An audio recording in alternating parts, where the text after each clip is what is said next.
You had to why did I do this? So why did you become a dean and have to go to all those meetings, not spend time in your lab, and have to think about, financing and funding and so I'll tell quality you, of our program and what is our curriculum going to be, and Yeah. So the thing that is most magical about doing science to me is sitting around a table with a group of smart people, talking about some problem that someone ran into in the lab, and someone in that group coming up with an idea for a new approach that no one would have had on his or her own. That, for me, is the most exciting moment in, any And what would you call that? I mean, is it... I call it collaborative thinking. Okay, great. I call it collaborative thinking, and it is the most exciting thing for me. And so when I became, and for me, probably the most important transformational experience of my life was being in graduate school. It was, that magic of, people working on, a similar set of things and being able to, discuss it and understand it and, understanding. Where do you think we are in terms of understanding all that there is to understand about the brain? Are we 10% of the way there? One of the fascinating things about biology is it's infinite complexity. No, we're not 10% of the way there. Not even there? No. We're just beginning. We're just beginning, but the rate of progress is so dramatic. Because of imaging and because what else? Yeah, imaging, molecular genetics. Right. And now these spectacular computational approaches that are, this is engineering with the life sciences that I'm so enthusiastic about in terms of, the next era of discovery.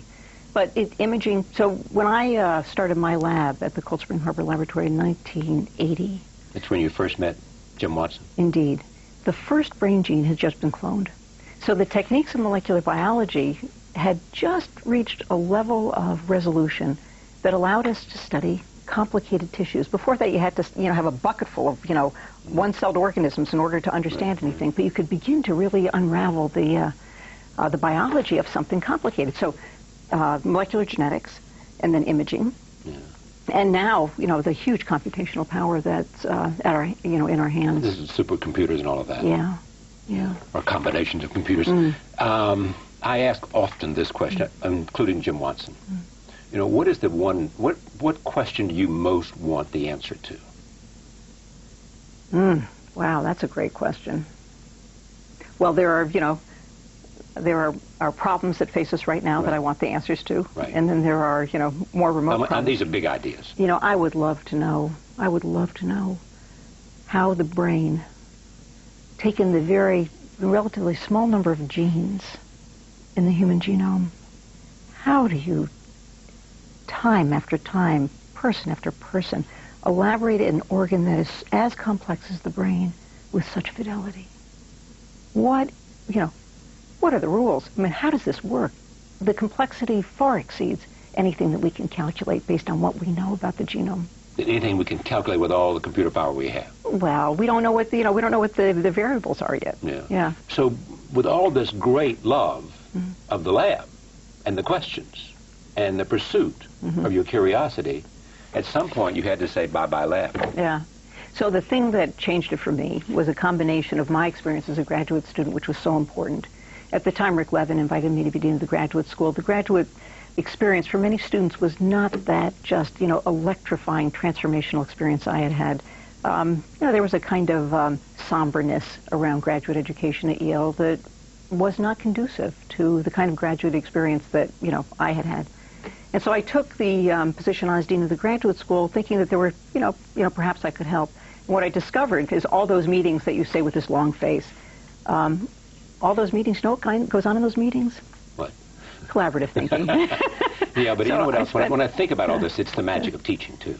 Don't you think, in part? Oh, it's, yeah. If a teacher can take whatever it is and lift it beyond into the wonder and amazement of what if. So this is the extraordinary miracle of these institutions of higher education, of any education. Education is the thing that happens in your brain, right? Right, sure. Or in my brain. It's the same thing with research. The real breakthroughs, happen, they come out of one person's mind. Somebody wanted a problem solved. Right. But the power of collaborative thinking that teaching is not, we talk about a teacher and a student. It's not a teacher and a student. It's a teacher and a student, the other students. And, it's this magnificent interaction that really accelerates someone's ability to learn, someone's ability to teach, someone's ability to make discoveries. Tell me what your agenda is for MIT. Well, MIT is an enormous enterprise. My agenda for MIT is to help MIT be even better at being MIT, which is this place that just lives at the frontier of knowledge and the frontier of education. Yeah. You've got this energy initiative. That's on your agenda. Yeah, so, people credit me. It's not me. It is the community. So when I first got involved with MIT, when I could first talk to people, of course, these interviews and things happen in great secrecy. So once my appointment was announced, then I started to do the thing that is, enormously exciting. And of course, I had to do it in as rapid a period as I could. I need to find out more about MIT. I'd found out enough during the search process to know that this was a pretty interesting place. Yeah, I could be happy there. Yeah, you could do some things. But then I needed to, move out into the community by talking to as many faculty and students and alumni and staff. And the question I asked everyone was, what do you see MIT's opportunities and responsibilities over the next decade or two? I mean, it gets a little fuzzy when you're thinking out beyond, 10 or 20 years. And I was expecting, having, been in plenty of academic environments in my life, that I would get, hundreds, if not thousands, of answers. And one of the things that just struck me as an extraordinary opportunity for MIT was an almost unanimous cry for MIT to do more in energy. That this huge global challenge, problem of energy, was something that MIT actually could address. And then I discovered it was addressing dozens of spectacularly important research projects already going on campus, but MIT didn't have any visibility as a, as a hotbed of energy research. So having learned that, and as I said, not unanimously, but almost unanimously, there was a great cry for this. We developed the Energy Initiative, which we officially launched a year ago. But, the university, again, is a very interesting place. 1,000 faculty, roughly 10,000 students, and, getting cohesion or at least synergies around some topic is, not trivial. So we appointed an Energy Research Council, a group of about 16 faculty from all of MIT's 5 schools. So everyone's playing in this in a fascinating way to build a framework. What should we do? We can't do everything. What should we do? So that group worked for about a year and put forward a proposal for how to configure our energy initiative. We launched it, as I said, about a year ago, and it's, I would say, astonishing and enormously invigorating to me how the thing has just taken off. So over 15% of our faculty have written white papers for this. The students are, as we say, they're our real secret weapon. Students are wildly enthusiastic about it and are, frankly, pressing us to do more even faster. There's a student energy club that has 700 members. This is mostly graduate students, and I had a chance to talk to a couple of their leaders a few weeks ago. And he said, well, there are 700 members this year. I was remembering it being 600 the year before.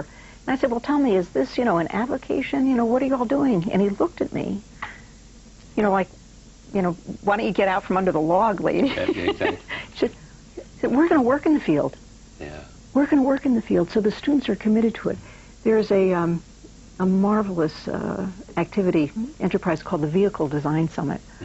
So 2 women engineers decided to pull together students from around the world who in the past have competed in the Solar Car Challenge to come to MIT and collaborate around building a vehicle that will get the equivalent of, 200 miles per gallon. Amazing. So and then they built this thing, and their motto, I've got to say, the motto of this thing is, we are the people we've been waiting for. It's a great motto. It's a fabulous motto.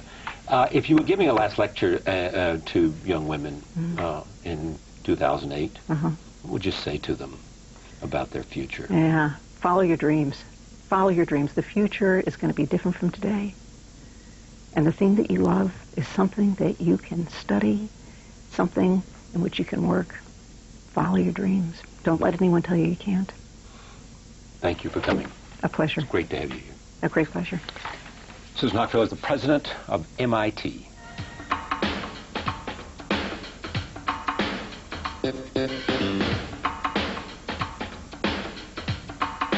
Chris Anderson is here. He is curator of the TED Conference, an annual gathering of the brightest minds in technology and entertainment and design.